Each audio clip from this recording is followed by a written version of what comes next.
ಓಂ ಗುರುರ್ಬ್ರಹ್ಮ ಗುರುರ್ವಿಷ್ಣು ಗುರುರ್ದೇವೋ ಮಹೇಶ್ವರಃ ಗುರು ಸಾಕ್ಷಾತ್ ಪರಬ್ರಹ್ಮ ತಸ್ಮೈ ಶ್ರೀ ಗುರವೇ ನಮಃ.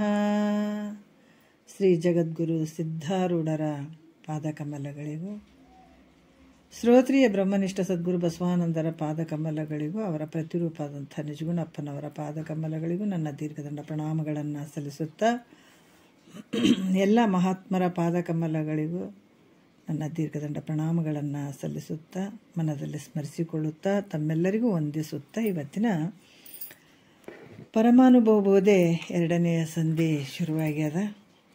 2ನೇ ಸಂಧಿ ಒಳಗೆ ಆಧಾರದ ಒಂದು ಸೂತ್ರ 14ನೇ ಸೂತ್ರ ಆಗಿದೆ. ಇದರಲ್ಲಿ ಅಂತಂದ್ರೆ 14ನೇ ಸೂತ್ರದಲ್ಲಿ ಪರಮಾನುಭವದೇ 2ನೇ ಸಂಧಿ 14ನೇ ಸೂತ್ರ, ಪರಮನು ಅದ್ವಯನಾಗಿ ಸನ್ನಿಧಿ ಎಲ್ಲವೂ ಆ ಪುರುಷ ಸನ್ನಿಧಿ ಚೇಷ್ಟೆಯ ಅಖಿಳವು ಅಂತ ಹೇಳ್ತಾರೆ. ಯಾಕಂತಂದ್ರೆ ಈ ಕಾಣುವಂಥ ಒಂದು ಏನು ವ್ಯವಹಾರ ಅದ ಪರಬ್ರಹ್ಮ ಸ್ವರೂಪನಾದಂಥ ನಿನ್ನಲ್ಲಿ ನೀ ಹೆಂಗಿದೆ ಅಂದ್ರೆ ಅದ್ವಯನಾಗಿರುವಂಥವನು.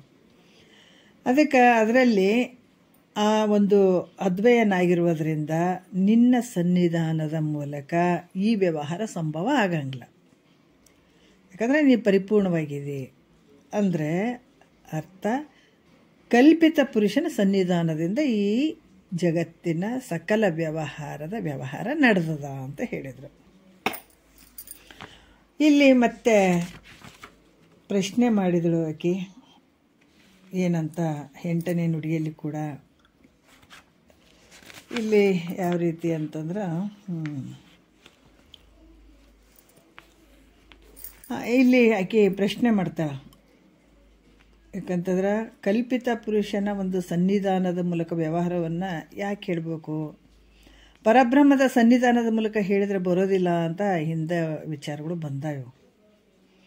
ಯಾಕಂತಂದ್ರೆ ಕತ್ತಲೆ ಬೆಳಕಿದ್ದಂಗೆ ಜ್ಞಾನ ಅಜ್ಞಾನ ಅನ್ನುವಂಥದ್ದು ಯಾಕಂದ್ರೆ ಸೂರ್ಯನೊಡನೆ ಕತ್ತಲೆ ಹೆಂಗೆ ಕೂಡಂಗ್ಲೋ ಹಂಗೆ ಸ್ವಯಂ ಪ್ರಕಾಶ ರೂಪನಾದಂಥ ಜ್ಞಾನ ಸ್ವರೂಪನಾದ ನಿನ್ನೊಡನೆ ಮರವೇ ಅನ್ನುವಂಥದ್ದು ಯಾವತ್ತೂ ಕೂಡಂಗಿಲ್ಲ. ಯಾಕಂದರೆ ಚಿದ್ರೂಪಾದಂಥ ತಾನು ನಿನ್ನ ಸ್ವರೂಪ ಹೆಂಗದಂದರೆ ಚಿದ್ರೂಪವಾಗಿರುವಂಥದ್ದು, ಅಕಲ್ಪಿತನು, ಕಲ್ಪಿತ ಇರದೇ ಇರುವಂಥದ್ದು, ಜ್ಞಾನ ಸ್ವರೂಪನು. ಇಂಥ ಅಜ್ಞಾನ ಹೆಂಗದ ಕಲ್ಪಿತ ಆಗಿರುವಂಥದ್ದು. ಅದರಿಂದ ಈ ಕಲ್ಪಿತ ಆಗಿರುವಂಥದ್ದು ಅಕಲ್ಪಿತವಾಗಿರುವಂಥದ್ದು ಎರಡೂ ಕೂಡಕ್ಕೆ ಬರ್ತದೇನಂದ್ರೆ ಬರೋಂಗಿಲ್ಲ ಅನ್ನುವಂಥ ವಿಚಾರವನ್ನು ಹೇಳ್ತಾರೆ. ಮತ್ತು 5ನೇ ನುಡಿಯಲ್ಲಿ ಕೂಡ ಹೇಳ್ತಾರೆ, ಕರಣಾದಿಗಳ ವ್ಯವಹಾರಕ್ಕೆ ಕಲ್ಪಿತ ಪುರುಷನ ಸನ್ನಿಧಾನವಲ್ಲದೆ ಆತ್ಮನ ಸನ್ನಿಧಾನ ಅಲ್ಲ ಅನ್ನುವಂಥ ವಿಚಾರ ಕೂಡ ಹೇಳ್ತಾರೆ. ಯಾಕಂದ್ರೆ ಇಲ್ಲಿ ಪರಮ ಹೆಂಗದನ, ಪರಬ್ರಹ್ಮ ಸ್ವರೂಪ ಹೆಂಗೈತೆ ಅಂತ ಪರಿಪೂರ್ಣವಾಗಿದ್ದಾನ. ಯಾಕಂದ್ರೆ ಪರಿಪೂರ್ಣದಲ್ಲಿ ಅಲ್ಲಿ ಏನಾದ್ರು ಜಾಗ ಐತೆ ಅದನ್ನ ಸನ್ನಿಧಾನದಾಗ ನಡಿಬೇಕು ಅಂತಂದರೆ ಹಂಗೇನು ಆಗಂಗಿಲ್ಲ. ಅದಕ್ಕೆ ಕಲ್ಪಿತ ಪುರುಷನ ಇದು ಸನ್ನಿಧಿ ಅಲ್ಲದೆ ಆ ಕಲ್ಪಿತ ಪುರುಷನ ಒಂದು ವ್ಯವಹಾರದಿಂದ ಇದೆಲ್ಲ ಆಗ್ತದ, ಆದರೆ ಬೇರೆ ಏನು ಹೇಳೋಕ್ಕಾಗಲ್ಲ ಅಂತ ಕೂಡ ಹೇಳ್ತಾರೆ. 6ನೇ ನುಡಿಯಲ್ಲಿ ಕೂಡ ಹೇಳ್ತಾರೆ. ಯಾಕಂತಂದ್ರೆ ಕಲ್ಪಿತ ಪುರುಷನ ಒಂದು ಸನ್ನಿಧಾನದ ಮೂಲಕ ಈ ಸಕಲ ಕರ್ಣಾಳಿಗಳಿಗೆ ಈ ನಮ್ಮದು ವ್ಯವಹಾರಗಳೇನದಾವ, ಜ್ಞಾನೇಂದ್ರಿಯಗಳು, ಕರ್ಮೇಂದ್ರಿಯಗಳು, ಈ ಶರೀರ ವ್ಯವಹಾರ ಮಾಡೋದಕ್ಕಾಗಿರ್ಬೋದು, ಇವೆಲ್ಲವಕ್ಕೂ ಕಾರಣ ಆಗಿರುವಂಥವ್ನು ಯಾರು, ಇವೆಲ್ಲವುಗಳನ್ನು ಪ್ರೇರೇಪಿಸುವಂಥದ್ದು ಯಾರ್ದು ಅಂದ್ರೆ ಕಲ್ಪಿತ ಪುರುಷನೇ ಚೇಷ್ಟಿಸ್ತಾನ ಅಂತ ಹೇಳುವಂಥದ್ದು ಮೊನ್ನೆ ವಿಷಯದಲ್ಲಿ 6ನೇ ನುಡಿಯಲ್ಲಿ ಕೂಡ ಹೇಳಿದ್ದಾರೆ. ಮತ್ತು ಇಲ್ಲಿ ಕೂಡ ನೋಡೋಣ, ಇದನ್ನು ಸ್ವಲ್ಪ ನೋಡ್ಕೊಂಡು ಹೋಗೋಣ. ಇಲ್ಲೇನು ಹೇಳ್ತಾರ ಅಂತಂದ್ರೆ, ಕನಸಿನ ಅಯಸ್ಕಾಂತವು ಕನಸಿನ ಲೋಹವನ್ನು ಚಲಿಸುವಂತೆ ಈ ಸಕಲಕ್ಕೆ ವನರುಹ ಲೋಚನೆ ಮೈತ್ರಿ ಕಲ್ಪಿತ ನೆನಪನು ಚೇಷ್ಟಾದಿ ಬೀಜನು ಅಂತ ಹೇಳ್ತಾರೆ. ಕನಸಿನಾಗ ಈ ಲೋಹ ಚುಂಬಕವು ಅಯಸ್ಕಾಂತವು ಕನಸಿನ ಲೋಹವನ್ನು ಚಲಿಸುವಂತೆ, ಕನಸಿನಲ್ಲಿರುವಂಥದ್ದೇ ಕನಸಿನ ಒಂದು ಲೋಹ ಚುಂಬಕವು ಕನಸಿನ ಲೋಹವನ್ನು ಚಲಿಸುವಂತೆ ಮಾಡ್ತದೆ. ಅದೇ ರೀತಿ ಸಕಲ ಕರ್ಣಾದಿಗಳ ವ್ಯವಹಾರ ಕೂಡ ಹೆಂಗೆ ನಡೆದಂದ್ರೆ ಕಲ್ಪಿತನಿಂದ ನಡೆದದ, ಹಿಂಗೆ ತಿಳ್ಕೊ ಅಂತ ಕೂಡ ಇಲ್ಲಿ ಹೇಳ್ತಾರೆ. ಮತ್ತು ಆ 7ನೇ ನುಡಿಯಲ್ಲಿ ಹೇಳ್ತಾರೆ, ಇಲ್ಲಿ ಇಲ್ಲದ ಭ್ರಾಮಕ ಮುಳ್ಳಂತೆ ಕನಸಿನೊಳಿಲ್ಲದ ಲೋಹ ಚಲನವನ್ನು ಮೆಲ್ಲಡಿಯಳೆ ಮಾಳ್ಪುದಂತೆ ಕನಸಿನಂತಿದೆಲ್ಲವೂ ಪುರುಷ ಸನ್ನಿಧಿ ಚೇಷ್ಟೆ ಅಂತ ಹೇಳ್ತಾರೆ. ಏನಂದ್ರೆ ಸ್ವಪ್ನದಲ್ಲಿರುವಂಥ ಲೋಹ, ಸ್ವಪ್ನ ಸತ್ಯ ಅದೇನಂದರೆ ಮಿಥ್ಯವಾಗಿರುವಂಥದ್ದು. ಆ ಸ್ವಪ್ನದಲ್ಲಿ ಲೋಹ ಚುಂಬಕಗಳು ಎರಡೂ ನಿಜವಾಗಿ ಇಲ್ದಿದ್ರೂ ಕೂಡ, ಯಾಕಂದರೆ ಅವು ಕಲ್ಪಿತ ಅದಾವ, ಇದ್ರೂ ಕೂಡ ಅಲ್ಲಿ ಪ್ರೇರಕತ್ವ ನಡೀತದೆ. ಈ ಭಾವರೂಪವಾದಂತಹ ವ್ಯವಹಾರ ನಡೆದಿರ್ತದೆ. ಅಂದ್ರೆ ಪುಸಿಯಾದ ಕರನಾಳಿ ಅಂದ್ರೆ ಸುಳ್ಳಾಗಿರುವಂಥ ಕರನಾಳಿ ಅಂದಾಗ ನಮ್ಮಲ್ಲಿರುವಂಥ ಜ್ಞಾನೇಂದ್ರಿಯಗಳು ಕರ್ಮೇಂದ್ರಿಯಗಳು ಏನು ವ್ಯವಹಾರಗಳು ಅದಾವ ಇವೆಲ್ಲ ಕಲ್ಪಿತ ಪುರುಷನಿಂದನೇ ಇಷ್ಟೆಲ್ಲ ವ್ಯವಹಾರ ನಡೆದದ ಅಂತ ಹೇಳ್ತಾರೆ ಅವರು. ಇದನ್ನು ತಿಳ್ಕೊಳ್ಬೇಕು ನಾವು. 8ನೇ ನುಡಿಯಲ್ಲಿ ಕೂಡ ಹೇಳ್ತಾರೆ, ಕಲ್ಪಿತ ಪುರುಷನು ಕರನಾಳಿ ತತ್ಸಂಬಂಧ ವ್ಯವಹಾರ ಇವೆಲ್ಲವೂ ಮಿಥ್ಯೆ ಆದ್ರೆ ಅವುಗಳಿಂದ ಸುಖ ದುಃಖ ತೋರಬಾರ್ದಂತ ಶಂಕೆ ಮಾಡಿದ್ರೆ ನೋಡ್ರಿ. ಅಲ್ಲ, ಈಗ ಪ್ರಶ್ನೆ ಬರ್ತದೆ, ಎಲ್ರಿಗೆ ಬರ್ತದೆ. ಹೆಂಗಂದ್ರೆ ಕಲ್ಪಿತ ಪುರುಷನ ಒಂದು ಕಲ್ಪಿತ ಪುರುಷ ಅದನ್ನು, ಅದನ್ನು ಕರನಾಳಿ, ಅದಕ್ಕೆ ಸಂಬಂಧಪಟ್ಟಂಥ ವ್ಯವಹಾರ. ಈಗ ಜ್ಞಾನೇಂದ್ರಿಯಗಳು ಕರ್ಮೇಂದ್ರಿಯಗಳು ಜಗತ್ತಿನ ವ್ಯವಹಾರ, ಈ ಶರೀರ, ಇದಕ್ಕೆ ಸಂಬಂಧಪಟ್ಟಂಥ ಎಲ್ಲ ವ್ಯವಹಾರಗಳು. ಮತ್ತು ಇವ ಕಲ್ಪಿತ ಪುರುಷನು ಮಿಥ್ಯ, ಕಲ್ಪಿತ ಪುರುಷನಿಂದ ಆದಂಥ ವ್ಯವಹಾರ ಕೂಡ ಮಿಥ್ಯ ಅದು. ಇವೆಲ್ಲಗಳು ಮಿಥ್ಯ ಆದ್ರೆ ಮತ್ತು ಸುಖ ದುಃಖ ನಾವು ತೋರ್ಬಾರ್ದಲ್ಲ ಅಲ್ಲಿ. ಸುಖ ಅನ್ನಿಸ್ತದ, ದುಃಖ ಅನ್ನಿಸ್ತದ. ಮತ್ತು ಕಲ್ಪಿತ ಪುರುಷನು ಸುಳ್ಳದಾನ, ಅಥವಾ ಮಾಡುವಂಥ ವ್ಯವಹಾರನೂ ಸುಳ್ಳಾದಂತಂದ ಮೇಲೆ ಈ ಸುಖ ದುಃಖ ತೋರ್ಬಾರ್ದಾಗಿತ್ತಲ್ಲ ಅಂತ ಶಂಕೆ ಮಾಡಿದರೆ ಅದಕ್ಕೆ ಉತ್ತರ ಹೇಳ್ತಾರೆ ನೋಡ್ರಿ, ಭಾಳ ಅದ್ಭುತವಾಗಿ ಹೇಳ್ತಾರೆ. ಕನಸಿನ ಪುರುಷಂಗೆ ಕನಸಿನ ಅಂಗನೆಯಿಂದ ಕನಸಿನ ಪುಲಿಯಿಂದ ಸುಖ ದುಃಖ ಜನಿಸುವಂತೆ ಈ ನೆನಸಿನ ವಿಷಯಾಳಿಗಳನ್ನು ಅನುಭವಹುದು ಕಲ್ಪಿತನೆಂದೇ. ಏನು ಹೇಳ್ತಾರೆ, ಕನಸಿನ ಪುರುಷಂಗೆ ಅಂದರೆ ಸ್ವಪ್ನದಲ್ಲಿರುವಂಥ ವ್ಯಕ್ತಿಗೆ ಏನು ಹೇಳ್ತಾರವರು, ಸ್ವಪ್ನದಲ್ಲಿರುವಂಥ ಪುರುಷನಿಗೆ ಕನಸು ಬಿದ್ದದ. ಕನಸಿನಾಗ ಒಂದು ಸ್ತ್ರೀ ಬಂದಿದ್ದಾಳೆ, ಅದು ಗಿಡದ ಕೆಳಗೆ ಮಲಗಿದಾನತ, ಕೂತಿದ್ದಾನ. ಆ ಒಂದು ಸಂದರ್ಭದಲ್ಲಿ ಒಂದು ಸ್ತ್ರೀ ಅಲ್ಲಿ ಭೇಟಿ ಆಗ್ತದೆ ಅವನಿಗೆ. ಸ್ತ್ರೀ ಬಂದಾಗ ಬಹಳ ಖುಷಿ ಆಯ್ತತೆಗ, ಖುಷಿಯಾಗಿ ಮಾತಾಡ್ದ, ಕುಂತ, ಬಹಳ ಖುಷಿಯಾಗಿದ್ದ. ಆದರೆ ಅದೇ ಕ್ಷಣದಲ್ಲಿ ಇನ್ನೊಂದು ಸ್ವಲ್ಪ ಒಂದು 5-10 ನಿಮಿಷದಾಗೆ ಒಂದು ಹುಲಿ ಮೈ ಮೇಲೆ ಬಂದುಬಿಟ್ರೆ ಅದರಿಂದ ಏನಾಯ್ತತೆಗ, ಭಯ ಆಯಿತು, ದುಃಖ ಆಯಿತು, ಹೌದಲ್ಲ.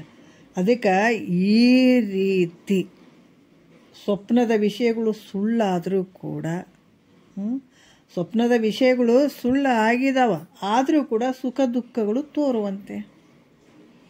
ಅದಕ್ಕಂತೂ ಸುಖ ದುಃಖ ಅನ್ನಿಸ್ತಲ್ಲ, ದುಃಖ ಆದಂಗಾಯಿತು, ಸುಖ ಆದಂಗಾಯಿತು.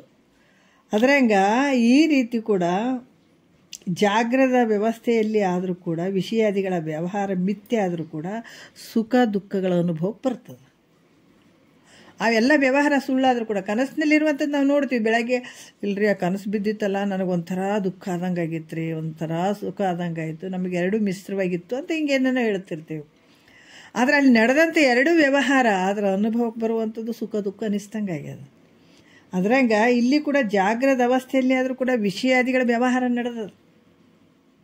ವಿಷಯಾದಿಗಳು ಅಂದರೆ ಶಬ್ದ ಸ್ಪರ್ಶ ರೂಪು ರಸಗಂಧ ಇವೆಲ್ಲವುಗಳ ವ್ಯವಹಾರ ನಡೆದದಾದರೂ ಕೂಡ ಅವು ಮಿಥ್ಯೆ ಅದಾವೆ.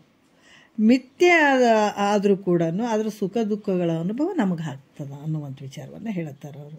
9ನೇ ನುಡಿಯಲ್ಲಿ ಹೇಳ್ತಾರೆ. ಇಲ್ಲಿ ಏನು ಹೇಳ್ತಾರೆ, ತಾನು ಈ ಸಕಲ ವಿಷಯಾದಿಗಳ ವ್ಯವಹಾರ ಏನೊಂದು ಇಲ್ಲದಿದ್ದರೂ ಕಲ್ಪಿತನು ಇದ್ದಂತೆ ಭಾವನೆ ಮಾಡ್ತಾನೆ ಅನ್ನುವಂಥ ವಿಚಾರವನ್ನು ಹೇಳ್ತಾರೆ 9ನೇ ನುಡಿಯಲ್ಲಿ.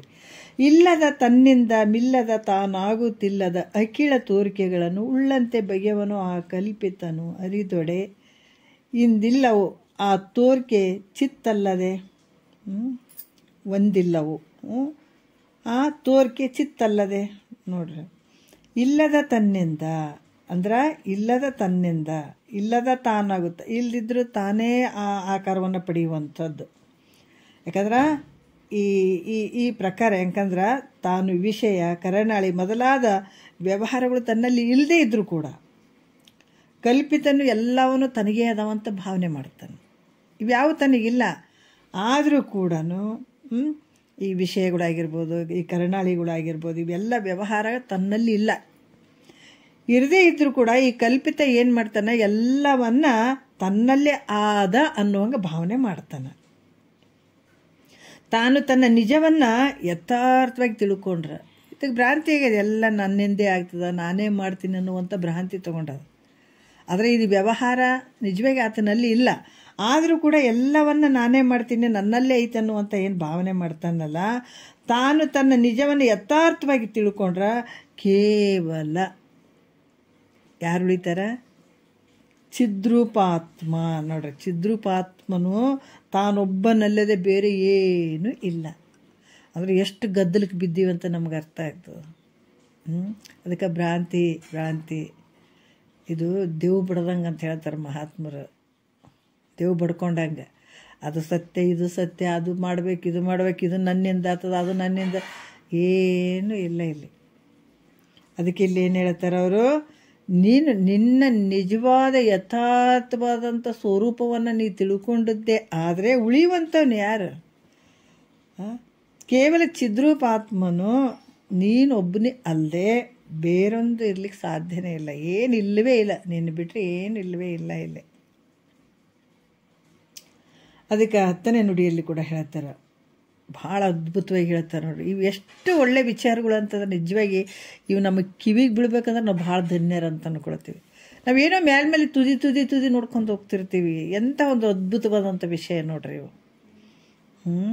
ಒಳಗಡೆ ಅಜ್ಞಾನ ಅನ್ನುವಂಥದ್ದು ಬೇರು ಅಲಗಾಡಿ ಹೋಗ್ಬಿಡ್ತದ್ರಿ. ಇದು ಅಲಗಾಡ್ಬಿಡ್ತದೆ. ಇದು ಕರೆಕ್ಟಾಗಿ ಸ್ವೀಕಾರ ಮಾಡಿದ್ರೆ ಯಾಕಂದ್ರೆ ಬರೀ ನಾವು ಏನು ಆಡಂಬರವಾಗಿ ಬರೀ ಏನಂತಂದ್ರೆ ಈ ಅಕ್ಷರಗಳು ಭಾಳಷ್ಟು ನಾವು ಅದು ಬೇರೆ ಆ ಗ್ರಂಥ ಈ ಗ್ರಂಥ ಅಂತ ಓದಬೇಕು, ಇಷ್ಟು ಒಂದು ಸೇಕರಣೆ ಮಾಡ್ಕೋಬೇಕು, ಈ ಶಬ್ದಗಳನ್ನು ಸೇಕರಣೆ ಮಾಡ್ಕೋಬೇಕು ಅಂಥವೇನು ಇಲ್ಲಿ ಬರೋಂಗಿಲ್ಲ. ಮುಖ್ಯವಾಗಿ ನಿನ್ನನ್ನು ನೀ ತಿಳ್ಕೊಂಡು ನೀನು ಈ ಜನನ ಮರಣ ದುಃಖದಿಂದ ಬಿಡುಗಡೆ ಆಗಬೇಕು, ಮುಖ್ಯವಾಗಿರುವಂಥದ್ದು. ಅದಕ್ಕೆ ಏನು ಅಂತಂದ್ರೆ ಭಾಳಷ್ಟು ಶ್ರದ್ಧೆಯಿಂದ ಬ್ರಹ್ಮಾಕಾರ ಆ ವೃತ್ತಿಯನ್ನು ತಿಳ್ಕೊಳ್ಳುವಂಥದ್ದು ಭಾಳ ಮುಖ್ಯವಾಗಿರ್ತದೆ ಇಲ್ಲಿ. ಯಾಕಂತಂದ್ರೆ ನೋಡ್ರಿ, ಏನೊಂದು ಇಲ್ಲದಿದ್ದರೂ ಕೂಡ ಎಲ್ಲವೂ ತನ್ನ ಭಾವನೆಯ ಮೂಲಕ ಸಂಭವ ಆಗ್ತದೆ. ಇದೆಲ್ಲ ನಿನ್ನ ಭಾವನೆನೇ. ನಾವು ವಿಚಾರ ಮಾಡಬೇಕು. ಒಬ್ಬ ವ್ಯಕ್ತಿ ಭಾಳ ಸಂಸಾರ ಭಾಳ ಚಂದ ಮಾಡಕತ್ತೇನ, ಅವನ ಬುದ್ಧಿ ನೆಟ್ಟಗಿಲ್ಲ. ಏನಾಯ್ತಲ್ಲಿ? ಕೆಟ್ಟೋಯ್ತು. ಆದರೆ ನೋಡುವಂಥದ್ದೇ ನಮ್ಮ ಥರನೇ ಆತ ವ್ಯವಹಾರ ಮಾಡ್ತಾನೇನು? ಇಲ್ಲ, ನಮ್ಗೆ ಗೊತ್ತಾಗ್ತದೆ. ಯಾಕಂದ್ರೆ ಅವನ ಬುದ್ಧಿ ನೆಟ್ಟಿಗಿತ್ತು ಅಂತಂದ್ರೆ ಇಡೀ ಜಗತ್ತು ಚಂದ ಕಾಣಿಸ್ತದೆ, ಚಂದ ವ್ಯವಹಾರ ಮಾಡ್ತಾನೆ. ಆತನ ಬುದ್ಧಿ ಹಾಳಾಗಿ ಹೋಗಿತ್ತಂದ್ರೆ ಜಗತ್ತು ಕೂಡ ಹಾಳಾಗಿ ಹೋಗ್ಬಿಡ್ತದೆ. ಅಂದ್ರೆ ನಾವು ಅರ್ಥ ಮಾಡ್ಕೋಬೇಕು. ಭಾಳ ಚಂದ ಇದ್ದೀನಲ್ರಿ ಮೊದಲು, ಭಾಳ ಚಂದ ಇದ್ದಿರಿ, ಈಗ ಯಾಕೋ ಸ್ವಲ್ಪ ಅದು ಇದು ಎಲ್ಲ ಯೋಚನೆ ಮಾಡಿ ಅಥವಾ ಏನೋ ಒಂದು ಬುದ್ಧಿದಲ್ಲಿ ವ್ಯತ್ಯಾಸ ಆಗಿಬಿಟ್ಟು ಇವಾಗ ಅದಕ್ಕೆ ಬುದ್ಧಿ ನೆಟ್ಟಿಗಿಲ್ರಿ ಅಂತ ಹೇಳ್ತಿರ್ತಾರೆ. ಇದ್ರ ಮೇಲೆ ಅರ್ಥ ಆಗ್ತದ ಎಲ್ಲ ನಡೆಯುವಂಥದ್ದು ಎಲ್ಲಿ ನಡೀತಿದೆಯಾ? ಸಂಸಾರ ಜಗತ್ತು ಎಲ್ಲಿ ತೋರ್ತದಪ್ಪ ಅಂದರೆ ನಿನ್ನ ಭಾವನೆಯ ಮೂಲಕ ನಡೆದದೆ ಇಲ್ಲಿ ಜಗತ್ತು. ನಾವು ಚಿಂತನೆಗೆ ತೊಗೊಂಡಾಗ ನಮ್ಗೆ ಅರ್ಥ ಆಗ್ತದೆ. ಎಲ್ಲ ಇರುವಂಥದ್ದು ನಮ್ಮೊಳಗೆ. ಈ ನಮ್ಮ ಬುದ್ಧಿ ಸರಿ ಇತ್ತಂದ್ರೆ ಎಲ್ಲ ಚಂದ ಕಾಣಿಸ್ತದೆ. ಬುದ್ಧಿನೇ ಕೆಟ್ಟೋಯ್ತಂದ್ರೆ ಅದರ ಅರ್ಥ ಏನು ತಿಳ್ಕೊಳ್ಬೇಕಂದ್ರೆ ನಮ್ಮ ಭಾವನೆಯ ಮೂಲಕ ಇಷ್ಟೆಲ್ಲ ವ್ಯವಹಾರ ನಡೆದದ್ದು. ಗಂಡ ಹೆಂಡತಿ ಮಕ್ಕಳು, ಈ ಶರೀರದ ವ್ಯವಹಾರಗಳಾಗಿರ್ಬೋದು, ಈ ಜಗತ್ತು ಕಾಣುವಂಥದ್ದಾಗಿರ್ಬೋದು, ಇವೆಲ್ಲ ಎಲ್ಲಿ ನಡೆದವಂದ್ರೆ ನಿನ್ನೊಳಗೆ ನಡೆದವು. ಅದಕ್ಕೆ ಹೆಂಗೆ ನಡೆದಂತ ಕೆಲವು ದೃಷ್ಟಾಂತ ಕೊಟ್ಟು ಹೇಳ್ತಾರೆ ಅವರು. 10ನೇ ನುಡಿಯಲ್ಲಿ ಹೇಳ್ತಾರ, ಬಗೆಯಿಂದೆ ತಾನಾಗಿ ಬಗೆಯಿಂದೆ ಇಳೆಯ ನಾಳಿ, ಬಗೆಯಿಂದೆ ಬಳಿಕಲ್ಲ ಬಗೆಗೆಟ್ಟು, ಬಗೆಯಿಂದೆ ತನ್ನ ತಾನಹುದೆಂದು ಮೈತ್ರಿಯೇ ಬಗೆ ಸೋಮ ಶರ್ಮ ಜನಕನಂತೆ. ಎಷ್ಟು ಅದ್ಭುತವಾಗಿ ಹೇಳ್ತಾರೆ. ಇಲ್ಲೇ ಅರ್ಧ ಅಜ್ಞಾನ ಅನ್ನುವಂಥದ್ದು ಕಿತ್ತಿ ಹೋಗ್ತದೆ ನೋಡ್ರಿ. ಹೆಂಗೆ ಬಗೆಯಿಂದೆ ತಾನಾಗಿ ಅಂದ್ರೆ ಭಾವನೆಯ ಮೂಲಕನೇ ತಾನಾಗಿ, ಮತ್ತು ಭಾವನೆಯಿಂದೆ ರಾಜ್ಯವನ್ನು ಪರಿಪಾಲನೆ ಮಾಡಿದ ಒಂದು ದೃಷ್ಟಾಂತವನ್ನು ಕೊಡ್ತಾರೆ ಅವರು. ಹೆಂಗೆ ಒಬ್ಬ ಬ್ರಹ್ಮಚಾರಿ ಇರ್ತಾನೆ, ಮದುವೆ ಆಗಿರಂಗಿಲ್ಲ, ಮದುವೆ ಆಗ್ಲಾರ್ದಾಗ ಬ್ರಹ್ಮಚಾರಿ ಅಂತ ಹೇಳ್ತಾರೆ. ಒಬ್ಬ ಬ್ರಹ್ಮಚಾರಿ ಇರ್ತಾನೆ, ಅಲ್ಲಿ ಭಿಕ್ಷಕ್ಕೆ ಬರ್ತಿರ್ತಾನೆ. ಬರಗಾಲ, ಎಲ್ಲೇ ಒಂದಿಷ್ಟು ಹಿಟ್ಟು ಸಿಗ್ತಿರಂಗಿಲ್ಲ. ಆದರೆ ಎಲ್ಲೋ ಒಂದು ಕಡೆ ಒಂದು ಸಿಕ್ಕರೆ ಅದನ್ನು ಭಾಳ ಚೆಂದಾಗಿ ನೋಡ್ಕೋಬೇಕಿಲ್ಲ ಅಂದ್ರೆ ಮತ್ತೆ ಹಿಟ್ಟು ಸಿಗಂಗಿಲ್ಲ ಒಟ್ಟಿಗೆ. ಅದು ಬರಗಾಲ ಸಂದರ್ಭ ಇರ್ತದೆ. ಭಿಕ್ಷಕ್ಕೆ ಹೋಗಿರ್ತಾನೆ, ಅವನಿಗೊಂದು ಮುಷ್ಟಿಯಷ್ಟು ಈ ಒಂದು ಹಿಟ್ಟು ಸಿಗ್ತದೆ, ಅರಳೆ ಹಿಟ್ಟು. ಆ ಹಿಟ್ಟು ಸಿಗ್ತದ, ಅದನ್ನು ಅವ್ನು ತೊಗೊಂಡು ಬಂದು ಗಿಡದ ಕೆಳಗಡೆ ಕೂತ್ಕೊತಾನೆ. ಕೂತ್ಕೊಂಡು ಆಲೋಚನೆ ಮಾಡೋಕ್ಕೆ ಶುರು ಮಾಡುತ್ತಾನೆ. ಏನಂದರೆ ಅದಕ್ಕೆ ಹಿಟ್ಟು ಹಿಡ್ಕೊಂಡು ಕುಂತಿರ್ತಾನೆ. ಸ್ವಲ್ಪ ಯೋಚನೆಗಳು ಬರೋಕ್ಕೆ ಶುರುವಾಗ್ತದೆ. ಈ ಮುಷ್ಟಿ ಹಿಟ್ಟನ್ನು ತೊಗೊಂಡು ನಾ ಮಾರಿದ್ರೆ ಒಂದು ಸ್ವಲ್ಪ ದುಡ್ಡು ಬರ್ತದೆ ನನಗೆ.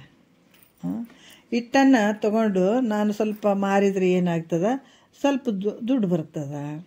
ಇದರಿಂದ ನಾನು ಕೆಲವು ಆಕಳುಗಳನ್ನು ತೊಗೊಳ್ಬಹುದಲ್ಲ, ಗೋವುಗಳನ್ನು ಸಾಕ್ಬೋದು. ಅವುಗಳನ್ನು ಮಾರಿ ಅವು ಸ್ವಲ್ಪ ಜಾಸ್ತಿ ಆಗ್ತಾವೆ, ಹಾಲು ಹಿಂಡ್ಕೋತೀನಿ. ಮತ್ತು ಆಮೇಲೆ ಅವನು ಸ್ವಲ್ಪ ಮಾರಿದ್ರೆ ಸ್ವಲ್ಪ ಹೊಲ ತೊಗೋಬೋದು. ಅವುಗಳನ್ನು ಮಾರಿ ಒಂದು ಸ್ವಲ್ಪ ಹೊಲ ತೊಗೊಳ್ತೀನಿ. ಹೊಲದಿಂದ ಏನಾಗ್ತದೆ, ಬೇಕಾದಷ್ಟು ದುಡ್ಡು ಬರ್ತದೆ, ದವಸ ಧಾನ್ಯಗಳು ಬರ್ತಾವೆ, ಸಮೃದ್ಧಿಯಾಗಿ ಆಗ್ತದೆ ಹೊಲ ತೊಗೊಂಡಿನಿ ಅಂದರೆ. ಮತ್ತು ಇದು ಆದ ನಂತರ ಅಲ್ಲಿರುವಂಥ ಸಂಸ್ಥಾನಿಕರು ಅವ್ರು ನನಗೆ ಕರೆದ ಕೇಸಿ, ಅಲ್ಲಿದ್ದವರು ಸ್ವಲ್ಪ ಶ್ರೀಮಂತರು ಅವರೆಲ್ಲ ಏನು ಮಾಡ್ತಾರೆ, ನನ್ನನ್ನು ಕರೀತಾರೆ. ಕರೆದು ಬೇಕಾದಂಗೆ ಆದಲ್ಲ ಮಾಡ್ಕೊಂಡು ಉಣೋದಕ್ಕೆ ಏನು ಕಡಿಮೆ ಆಗ್ಯದ ಇದಕ್ಕೆ ಅಂತ ಹೇಳಿ ಅವ್ರೇನು ಮಾಡ್ತಾರೆ, ತನಗೊಂದು ಕನ್ಯೆಯನ್ನು ಕೊಡ್ತಾರೆ, ಹುಡುಗಿನ ಕೊಡ್ತಾರೆ. ಆಕೆಯಿಂದ ಸುಖವಾಗಿ ಇರ್ತಾನಂತ, ಮದುವೆ ಆಗ್ತಾನೆ, ಸುಖವಾಗಿ ಇರ್ತೀನಿ. ಆಮೇಲೆ ಒಂದು ಗಂಡು ಮಗು ಹುಟ್ಟುತ್ತದೆ. ಗಂಡು ಮಗು ಹುಟ್ಟಿದಗಳೇ ಆ ಹುಡುಗನಿಗೆ ಏನು ಹೆಸರಿಡ್ತಾನೆ, ಸೋಮಶರ್ಮ ಅಂತ ಹೆಸರಿಡ್ತೀನಿ ನಾನು. ಅದಕ್ಕೆ ಆ ಹುಡುಗ ಅಳಕ್ಕೆ ಶುರು ಮಾಡ್ತದೆ. ಒಂದೊಂದು ಸಲ ಹುಡುಗರು ಅಳತಾವೆ ನೋಡ್ರಿ. ಅಳಕ್ಕೆ ಶುರು ಮಾಡಿದ್ರೆ ನನ್ನ ಹೆಂಡ್ತಿಗೆ ನಾ ಹೇಳ್ತೀನಿ, ಆ ಹುಡುಗ ಅಳಕತ್ತದ ನೋಡು, ಸ್ವಲ್ಪ ಎತ್ಕೊಂಡು ಸಮಾಧಾನ ಮಾಡು ಅಂತ ಹೇಳ್ತೀನಿ ನಾನು. ಹೇಳಿದಾಗ ಅವಳು ನನ್ನ ಮಾತು ಕೇಳದೆ ಇದ್ರೆ ಕಪಾಳಕ್ಕೆ ಜೋರಾಗಿ ಹೊಡಿತೀನಂತ ಆ ಕೈಯನ್ನು ತೊಗೊಂಡು ಹಿಂಗೆ ಅಪ್ಪಳಿಸಿದತ್ತ. ಅಪ್ಪಳಿಸಿದಗಳನ್ನೇ ಅದೇನಾಯಿತು, ಅಲ್ಲಿ ಇಟ್ಕೊಂಡು ಕುಂತಿದ್ನಲ್ಲ ಹಿಟ್ಟು, ಅದು ಹಿಟ್ಟು ಏನು ಮಾಡ್ತೀವಿ ಕೆಳಗೆ ಬಿದ್ದುಬಿಡ್ತು. ಅದು ಗಾಳಿಗೆ ಅರಳಿಟ್ಟೆಲ್ಲ ಹೋಗ್ಬಿಡ್ತು. ಅದನ್ನು ಕಂಡ ಆತಗ ಅಯ್ಯೋ ನೋಡ್ರಿ, ನನ್ನ ಸಂಸಾರ ಎಲ್ಲ ಹಾಳಾಗೋಯ್ತು ಅಂತ ಚಿಂತೆ ಮಾಡ್ಲಿಕ್ಕೆ ಅವಾಗ ಹತ್ತಿದ. ಎಚ್ಚರ ಆಯಿತು. ಎಚ್ಚರ ಆದಮೇಲೆ ಅದಗ ಎಲ್ಲ ಹೋಯ್ತಲ್ಲಪ್ಪ ಅಂತ ಆವಾಗ ಆ ಚಿಂತೆಯನ್ನು ಮಾಡಲಿಕ್ಕೆ ಹತ್ತಿದ್ನಂತೆ. ಸಂಸಾರ ಎಲ್ಲ ಹಾಳಾಗೋಯ್ತಲ್ಪ ಅಂತ ಅವಾಗ ಚಿಂತೆಯನ್ನು ಮಾಡಲಿಕ್ಕೆ ಹತ್ತಿದ. ಅದಕ್ಕೆ ಯಾವುದರಿಂದ ಆಯಿತು, ಸೋಮಶರ್ಮ ಜನಕನಿಗೆ ಏನಾಯಿತು, ಸುಖ ದುಃಖಗಳು ಹೆಂಗೆ ತೋರಿದವು, ಭಾವನೆಯ ಮೂಲಕ ನೋಡ್ರಿ. ಅದಕ್ಕೆ ಇದಕ್ಕೇನದು, ಸುಖ ದುಃಖಗಳು ಹೆಂಗೆ ತೋರಿದವು, ಹಾಗೆ ಭಾವನಾ ರೂಪವಾಗಿರುವಂಥ ಭಾವನೆ ಮೂಲಕ ಇದೆಲ್ಲ ತೋರಿದಂಗೆ ಆಯಿತು. ಹಾಗೆ ಕಲ್ಪಿತನ ಸಂಸಾರ ಆದರೂ ಕೂಡ ಹೆಂಗೆ ನಡೆದಿದ್ದು, ವಾಸನ ಮೂಲಕ ನಡೆದಂಗೆ ಇದು. ಆದ್ರೆ ಈ ಕತೆ ಕೂಡ ಬಹಳ ಅದ್ಭುತವಾಗಿ ಹೇಳಿದ್ದಾರೆ ಅವರು. ಬರೀ ವಾಸನೆ ಮೂಲಕ ಅಂತ ಹೇಳ್ತಾರೆ, ಭಾವನೆಗಳ ಮೂಲಕ ನಡೆದಿದ್ದೆಲ್ಲ ವ್ಯವಹಾರ. ಏನು 84 ಲಕ್ಷ ಜೀವರಾಶಿಯಿಂದ ಬಂದಿದೆ, ಅಲ್ಲಿಂದನೂ ಕೂಡ ಇದು ಭಾವನೆಯ ಮೂಲಕನೇ ನಡೆದಂಥ ಜಗತ್ತಿದು. ಅದಕ್ಕೆ ಇಲ್ಲಿ ಕೂಡ ಇದು ವಿಚಾರ ಮಾಡಿದ್ರೆ ಸತ್ಯ ಐತೇನು ಅಂದರೆ ಮಿಥ್ಯೆ ಆಗಿರುವಂಥದ್ದು. ಈ ರೀತಿ ತಿಳ್ಕೊಳ್ಬೇಕಪ್ಪ ಅನ್ನುವಂಥದ್ದು ಹೇಳ್ತಾರೆ. ಮತ್ತು ಇವಾಗ 11ನೇ ನುಡಿಯಲ್ಲಿ ಕೂಡ ಹೇಳ್ತಾರೆ, ಹೌದು ದ್ವೈತ ಪ್ರಪಂಚವು ಒಂದು ವೇಳೆ ಇಲ್ಲ, ದ್ವೈತ ಪ್ರಪಂಚ ಇಲ್ಲ ಒಂದು ವೇಳೆ, ಆದರೂ ಜೀವನು ತನ್ನ ವಾಸನ ಮೂಲಕ ಬಂಧವುಳ್ಳವನಾಗ್ಬೋದು. ಒಮ್ಮೆ ಜ್ಞಾನ ಸಂಪನ್ನೂ ಹಾಗೆ ಸುಖನೂ ಪಡ್ಬೋದು.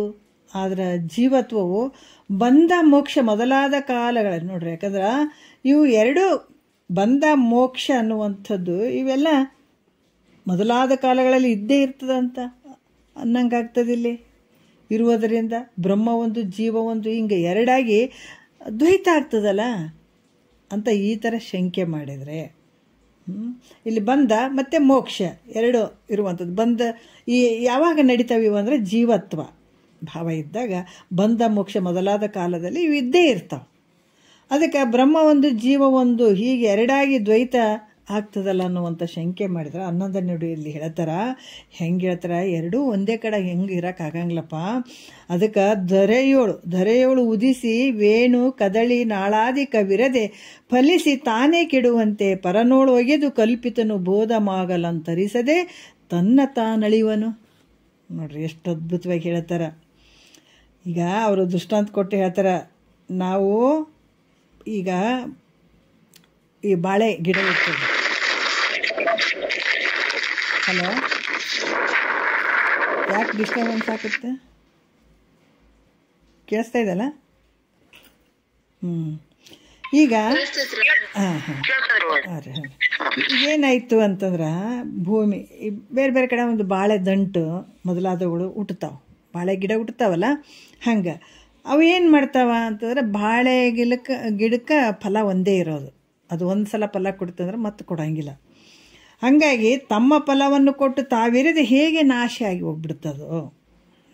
ಬಾಳೆ ಗಿಡ ಒಂದು ಸಲ ಫಲ ಕೊಡ್ತದೆ, ಅದ್ರಂಗೆ ಇದು ಕೂಡ ಒಂದು ಸಲ ಕೊಟ್ಟು ತಾನು ಇಲ್ದಂಗೆ ಆಗಿಬಿಡ್ತದೆ ನೋಡ್ರಿ. ಆ ರೀತಿ ಕಲ್ಪಿತ ಪುರುಷನಾದರೂ ಪರಬ್ರಹ್ಮದಲ್ಲಿ ತೋರ್ತಾನ. ಎಷ್ಟು ಅದ್ಭುತವಾಗಿ ಹೇಳ್ತಾರೆ ನೋಡ್ರಿ. ಪರಬ್ರಹ್ಮನಲ್ಲಿ ಕಲ್ಪಿತ ಪುರುಷ ತೋರ್ತಾನ. ತೋರಿ ಗುರುಶಾಸ್ತ್ರ, ಗುರುಶಾಸ್ತ್ರ ಜನಿತವಾದಂಥ ಗುರು ಮತ್ತು ಶಾಸ್ತ್ರ, ಅದಕ್ಕೆ ಎರಡನ್ನೂ ಬಿಡಂಗಿಲ್ಲ ಅವರು. ಬರೀ ಗುರು ಅಂತ ಹೇಳಿಲ್ಲ ಅವರು, ಬರೀ ಶಾಸ್ತ್ರ ಅಂತ ಹೇಳಿಲ್ಲ. ಈ ಶಾಸ್ತ್ರದ ಜ್ಞಾನ, ಈ ಜ್ಞಾನ ಆಗಬೇಕಾದ್ರೆ ಗುರು ಮುಖಾಂತರನೇ ಬರಬೇಕು. ಗುರು ಹೆಂಗಿರಬೇಕು? ಶಾಸ್ತ್ರ ಈ ಪ್ರಮಾಣಗಳನ್ನು ಹೇಳಬೇಕತ್ತ. ನಾವು ಸುಮ್ಮನೆ ನಮ್ಮ ಗುರುಗಳು ಹೇಳ್ತಿದ್ರು, ಯಾರಾದರೂ ಕೇಳಬೇಕಾದ್ರೂ ಕೂಡ ಆ ಗುರು ಎಷ್ಟು ವರ್ಷ ಗುರು ಸನ್ನಿಧಾನದಲ್ಲಿ ಇದ್ಕೊಂಡು ಕೇಳಿದಾನ ಅದನ್ನು ವಿಚಾರ ಮಾಡ್ಕೊಂಡು ನೀವು ಕೇಳ್ತಕ್ಕದ್ದು ಅಂತ ಹೇಳ್ತಿದ್ರು ಅವರು. ಹಾಗಾಗಿ ಗುರು ಮುಖಾಂತರನೇ ಜನಿತವಾದಂಥದ್ದು ಇದು ಜ್ಞಾನ ಆಗಬೇಕು. ಅದು ಗುರು ಮತ್ತು ಅಲ್ಲಿ ಶಾಸ್ತ್ರ ಅಂತ ಹೇಳ್ತಾರೆ. ಎರಡೂ ಇರಬೇಕು, ಅಲ್ಲಿ ಪ್ರಮಾಣಗಳು ಇರಬೇಕು. ಒಬ್ಬ ಗುರು ಹೇಳ್ತಾನಂದ್ರೂ ಕೂಡ ಪ್ರಮಾಣಗಳು ಇರಬೇಕು. ಶ್ರುತಿ ಪ್ರಮಾಣರೇ ಇರಬೇಕು, ಶ್ರುತಿ ಪ್ರಮಾಣಗಳು ವೇದ ಉಪನಿಷತ್ತುಗಳ ಪ್ರಮಾಣ ಇರಬೇಕು, ಇಲ್ಲಾಂದ್ರೆ ಬ್ರಹ್ಮಸೂತ್ರರೇ ಇರಬೇಕು, ಇಲ್ಲ ಭಗವದ್ಗೀತೆರೇ ಇರಬೇಕು. ಇವು ಮೂರು ಹೇಳಿದ್ದಾರೆ ಪ್ರಸ್ಥಾನತ್ರಯಗಳು ಅಂತ. ಅದಕ್ಕೆ ಗುರುಶಾಸ್ತ್ರ ಜನಿತವಾದಂಥ ಜ್ಞಾನೋದಯ ಆಯಿತು ಅಂದಾಗ ಇರದೆ ತಾನೇ ನಾಶ ಆಗಿಬಿಡ್ತಾನೆ ಯಾರು? ಈ ಕಲ್ಪಿತ ಪುರುಷ. ಕಲ್ಪಿತ ಪುರುಷ ಮೊದಲು ಇದ್ದಂಗೆ ತೋರ್ತಾನ, ಎಲ್ಲಿ ನಿನ್ನೊಳಗೆ ತೋರಕತ್ತೇನ, ತೋರ್ದಂಗೆ ಆಗಕತ್ತದ.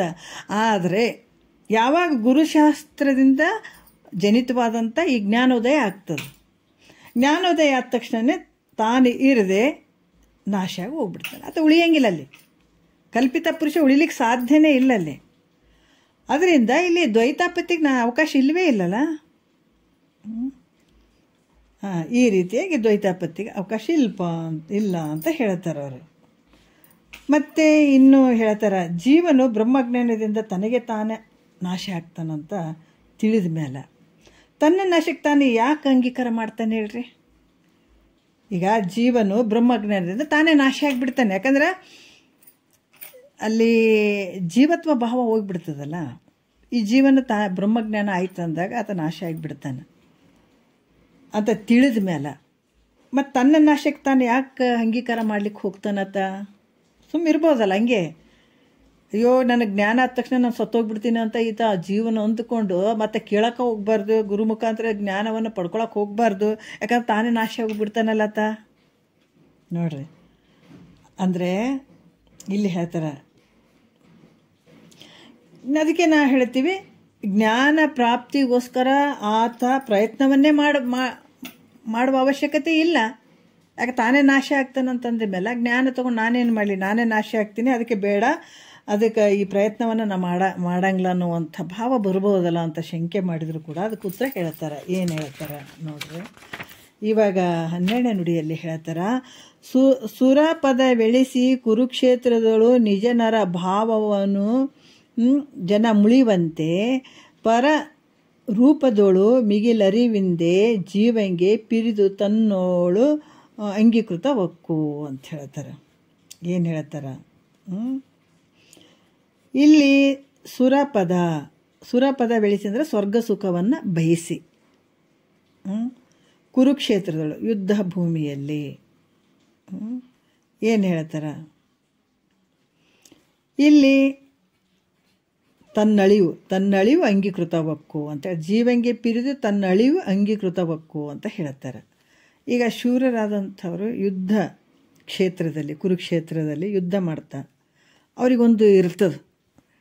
ಏನಂತ ಇರ್ತದಂತಂದರೆ, ಈ ಶೂರರು ಕುರುಕ್ಷೇತ್ರದಲ್ಲಿ ಯುದ್ಧ ಮಾಡ್ತಾ ತಮ್ಮ ಪ್ರಾಣಗಳನ್ನು ತ್ಯಾಗ ಮಾಡಿದ್ದೇ ಆದ್ರೆ ಅವರಿಗೆ ಸ್ವರ್ಗಲೋಕ ನಿಶ್ಚಯವಾಗಿ ಸಿಗ್ತದ ಅನ್ನುವಂಥ ಭಾವ. ಯಾಕಂದ್ರೆ ಹಾಗಾಗಿ ಅವರು ಯುದ್ಧದಲ್ಲಿ ಸತ್ತು ಹೋದರೆ ಅವ್ರಿಗೆ ಸ್ವರ್ಗನೇ ಸಿಗ್ತದೆ ಅನ್ನುವಂಥದ್ದು ಇರ್ತದೆ. ಅವ್ರು ಆ ಥರ ನಿಶ್ಚಯ ಮಾಡ್ಕೊಂಡಿರ್ತಾರೆ.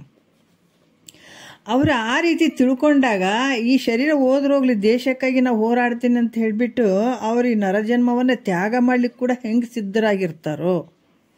ಈಗ ಯುದ್ಧ ಅಂತಂದ ಮೇಲೆ ಉಳಿತಾರೋ ಬಿಡ್ತಾರೋ ಗ್ಯಾರಂಟಿನೇ ಇಲ್ಲ. ಹಾಗಾಗಿ ಆ ನರಜನ್ಮವನ್ನು ಕೂಡ ತ್ಯಾಗ ಮಾಡೋಕೆ ಅವ್ರು ರೆಡಿ ಆಗ್ತಾರಲ್ಲ, ಹಂಗೆ ಇಲ್ಲಿ ಕೂಡ ಗಯಾ, ಕಾಶಿ, ಪುಣ್ಯ ನದಿ, ತೀರ್ಥಾದಿ ಜಲಗಳಲ್ಲಿ ಮತ್ತು ಕೆಲವರೆಲ್ಲ ಏನು ಹೇಳ್ತಾರೆ, ಈ ಎಲ್ಲೋ ಗಯಾ ಅನ್ನುವಂಥ ಈ ಪುಣ್ಯಕ್ಷೇತ್ರಗಳಲ್ಲಿ ಅಲ್ಲಿ ಪ್ರಾಣವನ್ನು ಬಿಟ್ಟಿದ್ದೆ ಆದ್ರೆ ಪುಣ್ಯ ನದಿ, ತೀರ್ಥಾದಿ ಜಲಗಳಲ್ಲಿ ಜೀವಂತ ಜಲ ಸಮಾಧಿಯನ್ನು ತಕ್ಕೊಳ್ಳುವಂಥದ್ದು ಇರ್ತಾರೆ ಕೆಲವರು. ಜೀವಂತವಾಗಿ ಹೋಗಿಬಿಟ್ರೆ ಅಲ್ಲಿ ನಾವು ಸ್ವರ್ಗಾದಿ ಭೋಗಗಳನ್ನು ಅನುಭವಿಸ್ಬೋದು ಅಂತ ಕೂಡ ಈ ರೀತಿಯಾಗಿ ನರಜನ್ಮವನ್ನು ತ್ಯಾಗ ಮಾಡಿ ಕೆಲವರು ದೇವತ್ವವನ್ನು ಹೊಂದುತ್ತಾರೆ. ಈ ಥರನೂ ಇರ್ತದೆ. ಯಾಕಂತಂದ್ರೆ ಇವ್ರು ಹೆಂಗೆ ಹೊಂದುತ್ತಾರೋ ಅಂದರೆ ನಾವು ಸುಖವಾಗಿರ್ಬೇಕನ್ನುವಂಥ ರೀತಿಯಲ್ಲೇ ತಗೊಳ್ತಾರೆ ಇದನ್ನೆಲ್ಲ. ಮುಂದಾದರೂ ಕೂಡ ನಾನು ಸುಖದಿಂದ ಇರ್ತೀನಿ ಅನ್ನುವಂಥ ಭಾವನೆ ಅವ್ರಿಗೆ ಇರ್ತದೆ. ಹಾಗಾಗಿ ಈ ಜೀವನಾದರೂ ಕೂಡ ಜ್ಞಾನದಿಂದ ನೋಡ್ರಿ ಇದಕ್ಕೆ ಹೇಳ್ತಾರೆ ಅವ್ರ ಉತ್ತರ. ಕೆಲವರು ಯುದ್ಧ ಭೂಮಿಯಲ್ಲಿ ಸತ್ತರೆ ಸ್ವರ್ಗ ಸೇರ್ತೀವಿ ಅಂತ ಹೇಳ್ತಾರೆ. ಕೆಲವರು ಅಲ್ಲೆಲ್ಲೆಲ್ಲಿ ಜೀವಂತ ಸಮಾಧಿ ತೊಗೊಂಡ್ರೆ ನಾವು ಬೇರೆ ಕಡೆ ಹೋಗ್ತೀವಿ ಅಂತ ಅಲ್ಲಿ ಸುಖದಿಂದ ಇರ್ತೀವಿ ಅನ್ನುವಂಥ ಭಾವ ಹೊಂದಿರ್ತಾರೆ. ಅದೇ ರೀತಿ ಕೂಡ ಈ ಜೀವನಾದರೂ ಕೂಡ ಜ್ಞಾನದಿಂದ ಪರಬ್ರಹ್ಮ ಸ್ವರೂಪದಿಂದ ಇರುವಂಥದ್ದಾಗ್ತದಲ್ಲ ಅಂತ ತನ್ನ ನಾಶವನ್ನು ತನ್ನ ಅಂಗೀಕಾರ ಮಾಡ್ತಾನತ್ತ. ಯಾಕಂದರೆ ಈ ಜೀವನ ಆದರೂ ಕೂಡ ಏನಂದರೆ ಜ್ಞಾನದಿಂದ ನಾನು ಪರಬ್ರಹ್ಮ ಸ್ವರೂಪದಿಂದ ಇರ್ತೀನಿ, ಅದರ ಸಲುವಾಗಿ ತನ್ನ ನಾಶವನ್ನು ತಾನು ಅಂಗೀಕಾರ ಮಾಡ್ತಾನೆ ಇದ್ದ ಅನ್ನುವಂಥ ವಿಚಾರವನ್ನು ಹೇಳ್ತಾರೆ. 13ನೇ ನುಡಿಯಲ್ಲಿ ಹೇಳ್ತಾರೆ. ಕನಸಿನಲ್ಲಿದ್ದ ದೃಶ್ಯ ದ್ರಷ್ಟಗಳೆರಡು ಎಚ್ಚರಿಕೆಯಲ್ಲಿ ಸುಳ್ಳಾಗಿ ತೋರಿದಂತೆ ಜಾಗ್ರತಿನ ದೃಶ್ಯ ದ್ರಷ್ಟಗಳೆರಡು ತನ್ನರಿದಲ್ಲಿ ಮಿಥ್ಯೆಯಾಗಿ ತೋರ್ತಾವಂತ ಈಗ ಮುಂದಿನ ವಿಚಾರದಲ್ಲಿ ಹೇಳ್ತಾರೆ. ಅವರು ಏನು ಹೇಳ್ತಾರ ನೋಡ್ರಿ, ಭಾಳ ಅದ್ಭುತವಾದಂಥ ವಿಚಾರಗಳನ್ನು ಹೇಳ್ತಾರೆ ಅವರು. ಕನಸಿನ ತೋರಿಕೆಯ ಆ ಕನಸನ್ನು ಕಾಣಬಾತ. ಇಲ್ಲಿ ಆತ ಎಚ್ಚರ ಆದಮೇಲೆ ಹೇಳ್ತಾರೆ, ಸ್ವಪ್ನದಲ್ಲಿ ತೋರಿದಂಥ ಕನಸಂದ್ರೆ ಸ್ವಪ್ನ, ತೋರಿಕೆ ಅಂದರೆ ಪ್ರತೀತಿಯಾಗಿರುವಂಥದ್ದು. ಅನಿತು ಎಚ್ಚರ ನೂಳು ಪುಸಿಯಂತೆ ಕನಸಿನ ವಿಷಯವಾದ ದೃಷ್ಟನೆಂಬ ಆ ಭಾವನೆ ಮಿಥ್ಯ ತನ್ನ ತಾನರಿದಂತು. ಸ್ವಪ್ನದಲ್ಲಿ ತೋರ್ಯದ ದೃಶ್ಯನೂ ತೋರ್ತದ, ದೃಕ್ಕನೂ ತೋರ್ತದ. ದೃಶ್ಯ ಇರುವಂಥದ್ದು ಪ್ರತಿಯೊಂದು ಅಲ್ಲಿ ತೋರುವಂಥ ಒಂದು ದೃಶ್ಯ ಪ್ರಪಂಚ ತೋರ್ತದ. ಅದನ್ನ ಇಟ್ಕೊಂಡು ಅದನ್ನು ನೋಡುವಂಥವನೊಬ್ಬನೇ ಇರ್ತಾನೆ. ಎರಡೂ ಇರ್ತಾವೆ ನೋಡ್ರಿ ಅಲ್ಲಿ. ಅದನ್ನು ಅನುಭವಿಸ್ಲಿಕ್ಕೆ ಕೂಡ ಅಲ್ಲಿ ಒಬ್ಬವನು ಇರ್ತಾನೆ. ನೋಡುವಂಥ ಆ ದೃಶ್ಯ ಪ್ರಪಂಚವನ್ನು, ಸುಖ ದುಃಖವನ್ನು ಅನುಭವಿಸ್ಲಿಕ್ಕೆ ಒಬ್ಬವ ಇರ್ತಾನೆ, ದೃಷ್ಟ. ಆಮೇಲೆ ತೋರುವಂಥವೆಲ್ಲ ದೃಶ್ಯ. ಅವು ಎಚ್ಚರ ಆದಮೇಲೆ, ಕನಸಿನಿಂದ ಎಚ್ಚರ ಆದಮೇಲೆ ಅಲ್ಲಿ ಅನುಭವಿಸಿದಂಥ ವ್ಯಕ್ತಿ ನೋಡುವಂಥವನು ಮತ್ತು ಆ ದೃಶ್ಯವನ್ನು ಅನುಭವಿಸುವಂಥವನು, ಆ ದೃಶ್ಯ ಏನು ತೋರುವಂಥವದವಲ್ಲ ಆ ದೃಶ್ಯ ಪ್ರಪಂಚ ಅಲ್ಲಿ ನೋಡುವಂಥವ್ನು ಎರಡು ಮಿಥ್ಯೆ ಆಗ್ತಾವೆ. ಹೌದಿಲ್ಲ? ಕನಸಿನಲ್ಲಿ ನಾನು ಹಂಗೆ ಮಾಡಿದ್ದೇನೆ, ಆದರೆ ಅಲ್ಲೇ ಅನುಭವ ಮಾಡ್ಕೊಂಡವ ಅಲ್ಲ. ಜಾಗೃತ ಕಾಲದಲ್ಲಿ ಅವನೇ ಇರ್ತಾನೆ. ಅವೆರಡು ಸುಳ್ಳಾಗಿಬಿಡ್ತಾವ. ಅಲ್ಲಿ ಕಷ್ಟ ಸುಖ, ಕನಸಿನಲ್ಲಿ ಕಷ್ಟ ಸುಖ ಅಂದ್ಕೊಂಡು ಅಲ್ಲಿ ಏನು ಒದ್ದಾಡಿರ್ತಾನೆ ಅವನು ಸುಳ್ಳಾಗ್ತಾನೆ. ದೃಶ್ಯವಾಗಿ ತೋರಿದಂಥ ಎಲ್ಲ ಪದಾರ್ಥಗಳು ಸುಳ್ಳಾಗಿಬಿಡ್ತವೆ. ಯಾವಾಗ? ಎಚ್ಚರಿಕೆ ಸ್ಥಿತಿಗೆ ಬಂದಾಗ. ಅಲ್ಲೇ ದೃಶ್ಯ ಎರಡು ಮಿಥ್ಯೆ ಆಗಿಬಿಡ್ತಾವ. ಹೆಂಗೆ ಮಿಥ್ಯೆ ಆಗ್ತಾವೋ ಹಾಗೆ ಜಾಗೃತಿನಲ್ಲಿ ತೋರಿದಂಥ ದೃಶ್ಯ ದೃಕ್ಕುಗಳೆರಡು ಸ್ವರೂಪದ ಜ್ಞಾನದ ನಂತರ ಇಲ್ಲೇನಿತ ಮಾಡ್ತಾನಲ್ಲ, ಅದಕ್ಕೆ ಕಷ್ಟ ಆಯ್ತು, ಇದಕ್ಕೆ ಕಷ್ಟ ಆಯ್ತು, ಇದಕ್ಕೆ ಸುಖ ಆಯ್ತು, ಅದಕ್ಕೆ ದುಃಖ ಆಯ್ತು, ನಾ ಸಾಯ್ತೀನಿ, ಹುಡ್ತೀನಿ, ಎಲ್ಲ ವ್ಯವಹಾರ ನಡೆದದಲ್ಲ, ಇದೆಲ್ಲ ಕನಸು. ಅದಕ್ಕೆ ಆರು ನಾನೆಂದು ವಿಚಾರಿಸು ವಿಷಮ ಸಂಸಾರ, ಇದನ್ನು ಕನಸಂತೂ ಅರ್ಥಕೋ ಅಂತ ಹೇಳಿಬಿಟ್ಟಿದ್ದಾರೆ, ತಿಳ್ಕೊ ಅಂತ ಹೇಳ್ತಾರೆ. ಆರು ನಾನೆಂದು ವಿಚಾರಿಸು ವಿಷಮ ಸಂಸಾರ ಇದೆ ಹೆಂಗದ? ಆರು ನಾನೆಂದು ವಿಚಾರಿಸು ವಿಷಮ ಸಂಸಾರವಿದು ಕನಸೆಂದು ಅರಿ ಮಾರಮರ್ದನ ಶಂಭು ಲಿಂಗವನ್ನೊಲಿಸಿ ಗಂಭೀರ ಸುಖದೊಳಿರಿಂದ ಅರುಪುವ. ಎಷ್ಟು ಅದ್ಭುತವಾಗಿ ಹೇಳ್ತಾರೆ ಅವರು. ಮೊದಲ ನಾನು ಯಾರಿದ್ದೀನಿ ಅಂತ ತಿಳ್ಕೊ. ವಿಷಮ ಸಂಸಾರ ಅಂತ ಹೇಳ್ತಾರೆ. ಇದು ಹೆಂಗೈತೆ ಅಂದ್ರೆ ಒಂದು ಕಾಲದಾಗಿದ್ದಂಗೆ ಇನ್ನೊಂದು ಕಾಲಕ್ಕೆ ಇರಂಗಿಲ್ಲ. ಒಂದು ಸಮಯದಾಗ ಹಿಂಗೆ ಐತಪ್ಪ ಅಂದ್ರೆ ಇನ್ನೊಂದು ಸಮಯದಾಗ ಹಂಗೆ ಇರ್ತದೆ ಅಂತ ಹೇಳಕ್ಕೆ ಬರಂಗಿಲ್ಲ. ಇದು ಹೆಚ್ಚು ಕಮ್ಮಿ ಆಗ್ತಾವೆ ಇವು. ಅದಕ್ಕೆ ಈ ಜಾಗೃತಿನಲ್ಲಿ ತೋರಿದಂಥ ದೃಶ್ಯ ದೃಕ್ಕುಗಳು ಈಗ ನಾವು ಹೆಂಗೆ ಅದೀವಿ ಕನಸಿನಲ್ಲಿದ್ದಂಗೆ ಇವು. ಯಾವಾಗ ಗುರು ಮುಖಾಂತರ, ಗುರು ಒಂದು ಶಾಸ್ತ್ರದ ಮುಖಾಂತರ ನಮಗೆ ಜ್ಞಾನ ಆಗ್ತದಲ್ಲ, ಜ್ಞಾನ ಆದಾಗ ಈ ಜಾಗೃತಿನಲ್ಲಿ ಮಾಡಿದಂಥ ವ್ಯವಹಾರ ಎಲ್ಲವೂ ಮಿಥ್ಯೆ ಆಗಿಬಿಡ್ತದೆ ನೋಡ್ರಿ. ಅವೆರಡು ಮಿಥ್ಯೆಗಳು ಆಗ್ತವಪ್ಪ ಅಂತ ಇಲ್ಲಿ ಹೇಳ್ತಾರೆ. ಮತ್ತು ಭಾಳ ಅದ್ಭುತವಾಗಿ ಇಲ್ಲಿ ಹೇಳ್ತಾರೆ. ಅದಕ್ಕಾಗಿ ಈ ಒಂದು ನಾವು ರಾತ್ರಿ ಮಲಗಿದಾಗ ಆಟೋಮೆಟಿಕ್ ನಮ್ಗೆ ಎಚ್ಚರ ಆಗ್ತದೆ, ಜಾಗೃತಿ ಬರ್ತೀವಿ. ಅದ್ರಂಗೆ ಇದು ಆಗ್ತದೆ ಅಂದರೆ ಹಂಗಾಗಂಗಿಲ್ಲ. ಈ ಅಜ್ಞಾನ ಅನ್ನುವಂಥ ಕತ್ತಲೆ ನಿವೃತ್ತಿ ಆಗ್ಬೇಕಾದ್ರೆ ಸದ್ಗುರುನೇ ಬೇಕಾಗ್ತದೆ. ಈ ಒಂದು ಕತ್ತಲೆ ಇದೇನು ನಾವೆಲ್ಲ ನಿದ್ರೆಗೆ ಅದೀವಿ, ನಾವಿನ್ನೂ ಎಚ್ಚರ ಸ್ಥಿತಿಗೆ ಬಂದಿಲ್ಲಲ್ಲ. ಈ ಒಂದು ನಿದ್ರೆಯಿಂದ ನಮಗೆ ಬಡಿದು ಎಚ್ಚರಿಸಿ ಈ ಒಂದು ಜ್ಞಾನದ ಕಡೆಗೆ ತಂದಾಗ ನಾವು ಎಚ್ಚರಿಕೆ ಸ್ಥಿತಿಗೆ ಬರ್ತೀವಿ. ಅಲ್ಲಿವರೆಗೂ ನಾವಿನ್ನೂ ಬಂದಿಲ್ಲ ಅಂತಲೇ ಅಂದ್ಕೊಳ್ಬೇಕಾಗ್ತದೆ. ಯಾವಾಗ ಜ್ಞಾನ ನಮ್ಗೆ ಅಳವಟ್ಟಿತು, ಯಾವಾಗ ಜ್ಞಾನ ಆಯಿತು ಅಂದಾಗ ಇಲ್ಲಿ ಏನು ನಡೆಸಿದನಲ್ಲ ಕಲ್ಪಿತ ಪುರುಷ ವೇತನ ವ್ಯವಹಾರ ಎಲ್ಲ ಮಿಥ್ಯಾಗಿ ಹೋಗ್ಬಿಡ್ತಾವೆ, ಸುಳ್ಳಾಗಿ ಹೋಗ್ಬಿಡ್ತಾವ ಅನ್ನುವಂಥ ವಿಚಾರ ಹೇಳ್ತಾರೆ. ಆತ್ಮನಲ್ಲಿ ದೃಶ್ಯ ಭ್ರಾಂತಿ ನಿರಸನ ನಿರೂಪಣೆ ಸೂತ್ರ 14ಕ್ಕೆ ಪದ 103 ಅಂತ ಹೇಳಿ ದೃಶ್ಯ ದೃಕ್ಕು ಎರಡು ನೀತಿಗಳದ್ದು ಬಿಟ್ಟರು. ಅಲ್ಲಿ ಏನಾಗ್ತದೆ, ದೃಶ್ಯ ಮತ್ತು ದೃಕ್ಕು ಎರಡು ಅಲ್ಲಿ ಹೋಗಿಬಿಟ್ಟಾಗ ಎರಡು ನೇತಿಗಳದಾಗ ಏನು ಉಳಿತದಲ್ಲಿ? ಬರೀ ಶೂನ್ಯವೇ ಉಳಿತದಲ್ರಿ ಗುರುಗಳೇ ಅಂತ ಶಂಕೆ ಮಾಡಿದರೆ, ಮತ್ತು ದೃಶ್ಯನೇ ಇಲ್ಲ ದೃಕ್ಕೂ ಇಲ್ಲ ಅಂತ ಉಳಿಯುವಂಥದ್ದೇನು? ಎರಡು ಮಿಥ್ಯೆ ಆದಮೇಲೆ ಶೂನ್ಯನೇ ಉಳಿತದಲ್ಲಲ್ಲಿ ಏನು ಉಳಿತದ ಅಂತ ಹೇಳಿದರೂ ಕೂಡ ಹಂಗಲ್ಪ. ದೃಶ್ಯ ದೃಕ್ಕುಗಳೆಂಬ ದ್ವೈತವನ್ನು ನೇತಿಗಳದಾಗ ಅದನ್ನು ಬಿಟ್ಟಾಗ ಉಳಿದದ್ದು ಯಾವುದು? ಅದ್ವೈತ ಸ್ವರೂಪ, ಅದು ಸತ್ಯ ಆಗ್ತದೆ. ಅದಕ್ಕೆ ಆಧಾರವಾಗಿರುವಂಥದ್ದು ಅದು ಸತ್ಯ ಆಗ್ತದೆ. ದೃಶ್ಯ ದೃಕ್ಕುವಿಗೆ ಆಧಾರವಾಗಿರುವಂಥವ್ನು ಯಾರು? ಕನಸು ಎಲ್ಲಿ ನಡೆದ ಅದಕ್ಕೊಂದು ಬೇಕಲ್ಲ, ಒಂದು ಆಧಾರ ಇದ್ದಾಗ ಒಂದು. ಈಗ ಹಗ್ಗ ಐತೆ, ಹಗ್ಗದಲ್ಲಿ ಏನು ಕಂಡಿತು? ಹಾವಿನ ಭ್ರಾಂತಿ ಆಯಿತು. ಹಗ್ಗ ಇರಲಿಲ್ಲ ಅಂದರೆ ಹಾವಿನ ಭ್ರಾಂತಿ ಆಗ್ತಿತ್ತನಲ್ಲಿ ವ್ಯಕ್ತಿಗೆ? ಇಲ್ಲ. ಹಗ್ಗ ಇದ್ದದಕ್ಕಾಗಿ ಅಲ್ಲಿ ಹಾವು ಅಂತ ಭ್ರಾಂತಿ ಆಗ್ಯದ. ಅದ್ರಂಗ ಈ ದೃಶ್ಯ ದೃಕ್ಕು ಎಲ್ಲಿ ತೋರ್ಯದ? ನಿನ್ನ ಆಧಾರದಲ್ಲೇ ತೋರ್ಯದ. ಕನಸು ಎಲ್ಲಿ ತೋರ್ಯದ? ನಿನ್ನ ಆಧಾರದಲ್ಲೇ ತೋರ್ಯದ. ನೀನೇ ಇರಲಿಲ್ಲ ಅಂದ್ರೆ ಕನಸು ಬೀಳ್ತದಂತೀವೇನ? ಕನಸು ಬೀಳ್ತಿತ್ತೇನದು? ಅದು ತೋರ್ತಿತ್ತಾನಲ್ಲಿ ಅನುಭವಿಸುವಂಥದ್ದು ಇಲ್ಲಲ್ಲ. ನೀನಿದ್ದದಕ್ಕಾಗಿ ಅವು ದೃಶ್ಯ ದೃಕ್ಕು ಎರಡು ತೋರಿದಾವೆ. ಈಗೇನಾಗಿದ್ದಾವೆ? ಎರಡು ಸುಳ್ಳಾಗಿದ್ದಾವೆ. ಅದಕ್ಕೆ ಆಧಾರವಾಗಿರುವಂಥವ್ನು ನೀನು ಯಾವಾಗಲಿರುವಂಥವ್ನು ಸತ್ಯವಾಗಿದೆ. ಭಾಳ ಅದ್ಭುತವಾದಂಥ ವಿಚಾರ. ಅದಕ್ಕೆ ಉಳಿದಿದ್ದೇನಿರ್ತದೆ? ಅದ್ವೈತ. ಅದಕ್ಕೆ ನೇತಿಗಳಿಲಿಕ್ಕೆ ಬರದೇ ಇರುವಂಥದ್ದು ಒಂದು ವಸ್ತು ಐತೆ. ಅದಕ್ಕೆ ಇಲ್ಲಿ ಕೂಡ ಏನು ಉಳಿತದೆ? ಅದ್ವೈತ ಸ್ವರೂಪ ಸತ್ಯವಾಗಿರುವಂಥದ್ದು ಇರುವಂಥದ್ದು ನೀನು. ಅದಕ್ಕೆ ಆಧಾರವಾಗಿ ನಿನ್ನ ಇರುವಿಕೆಯಲ್ಲೇ ಇವೆರಡು ನಡೆದಾವ. ಕನಸಲ್ಲಿ ನಡೆದದ, ನಿನ್ನ ಇರುವಿಕೆಯಲ್ಲೇ ನಡೆದದ. ಅವೆರಡು ಮಿಥ್ಯೆ ಆದ ನಂತರ ನೀನು ಉಳಿಯುವಂಥವು ನೀನೇ. ಅದಕ್ಕೆ ಈ ರೀತಿಯಾಗಿ ಅದ್ವೈತ ಸ್ವರೂಪ ಮಾತ್ರ ಸತ್ಯ ಆಗಿರ್ತದೆ. ಅದೇ ನಿನ್ನ ನಿಜ ರೂಪು. ಅದಕ್ಕೆ ಅದೇನು ಹೇಳ್ತಾರೆ? ಅದೇ ನೋಡಪ್ಪ ನಿನ್ನ ನಿಜ ರೂಪು ಅಂತ ಹೇಳ್ತಾರೆ. ಅದಕ್ಕೆ ಜಾಗರಣದೊಳು ಕನಸಿನೊಳು ನಿದ್ರೆಯೋಳು ಬೇರಾಗಿ ಬಾಧೆ ಪಡುವ ವಿಶ್ವಾದಿ ಜೀವರ ಆಗು ಹೋಗಿನೊಳಗಲ್ಲದನುಪಮಾನಂದ ಸುಧಾ ಸಾಗರವೇ ತಮ್ಮ ನಿಜ ಹೌದೆಂದು ಬಗೆಯದೆ ಬೊಮ್ಮವನರಿವೆನೆಂದು ಬಳಲುವರೋ ತಮ್ಮ ನೀತಿಗಳೆದು ಅನ್ಯವನೇ ನೋಡಿ ಮನುಜರು. ಇಷ್ಟು ಅದ್ಭುತವಾಗಿ ಹೇಳ್ತಾರೆ. ಅದಕ್ಕೆ ಜಾಗರಣದೋಳು ಕನಸಿನೋಳು ನಿದ್ರೆಯೋಳು ಬೇರಾಗಿ ಬಾಧೆ ಪಡುವ ವಿಶ್ವಾದಿ ಜೀವರ ಆಗು ಹೋಗಿನೊಳಗಲ್ಲದೆ ಅನುಪಮ ನಂದ ಸುಧಾಸಾಗರವೇ ನಿನ್ನ ನಿಜವಂತ ತಿಳಿಲಾರ್ದ. ಸುಮ್ಮನೆ ಅಲ್ಲಿ ತಿಳ್ಕೊಂಡಿವಿ, ಇಲ್ಲಿ ತಿಳ್ಕೊಂಡಿವಿ, ಅಲ್ಲಿ ಸುಮ್ಮನೆ ಹೊರಗೆ ನೋಡ್ತಾವಲ್ಲ, ಇವ್ರಿಗೆ ಏನು ಹೇಳೋದಪ್ಪ ಅಂತಾರ ಮಹಾತ್ಮರು. ಅದಕ್ಕೆ ಇಲ್ಲಿ ಕೂಡ ಏನು ಹೇಳ್ತಾರ? ಈ ರೀತಿ ಅದ್ವೈತ ಮಾತ್ರ ಸತ್ಯ ಐತಪ್ಪ, ಅದೇ ನಿನ್ನ ನಿಜ ಸ್ವರೂಪ ಅಂತ ಹೇಳಿ 15ನೆಯ ಸೂತ್ರ ಒಂದು ಚೂರು ನೋಡ್ಬಿಡೋಣ. ತಾನುಳ್ಳಡೆ ಉಂಟು ತೋರುವ ಜಗವಿದು ನೋಡು ತಾನಿಲ್ಲ ಅರಿದಂದು ನಿಜದಲ್ಲಿ. ನೋಡಿ, ಕಣ್ಣಿಂದೆ ನೋಡ್ರಿ.